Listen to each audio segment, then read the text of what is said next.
E ku blaya pi warok ki pralok ki wasnyao sup wow up ye ki kubor hau new channel ki kubor ki wakwa open snyao chapi wami ijia wapalakat wadang e kalam uba arden hamadan polo nin kasngi hawakam te I wajia we kamon jia I te ton up ye ganigo kubor hado wakut khanang wayo tip iye wasakhyat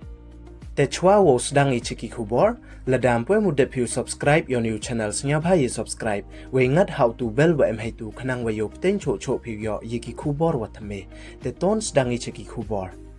ha iwi ne ijia wa phla I wa de jian nin kasngi ka khat phra tarik ubna wale ar haja ar phaule kat wadang e kalam uba arden hamadan polo hei wa de em ka wi ka man be de dawa ko hakhamat ki pai ba wa to uyo san lak tangka haman laki yung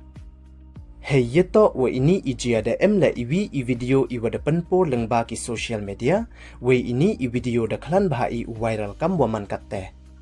ha ini I video da yu wa em ka wi kaman bay da mi sendet ko depte penwit ko ye uba arden kat wadang e kalam unin kasngi hamadan polo we kani kaman bay da ong ko ye uba arden wato uyo san lak tangka chi yung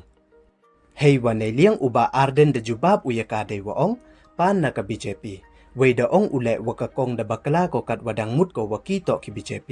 wei da penche uyaka waki mto ki BJP, tang wato ki BPP.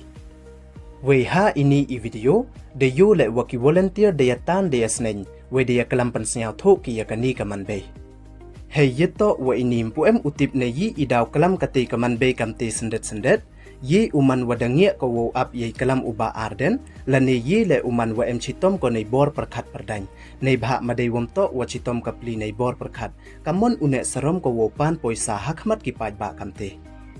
kamte ngaj ijan wa chitom hi kapli nei bor perkhat te to le de to kamte ublai kan rat hiu em lang waka yo yo ko dei chai dei tram we yo smart recover kapli te du kini don hi ki wakwa open snyao chapi ladam pwe mu de subscribe your new channel snya bhai subscribe we ngat how to bell wa em hai tu khanang wa yo pten cho cho phi yo yiki khubor wa thame we I le yo subscribe hi yo channel yong phi te du kini don hi khuble chibon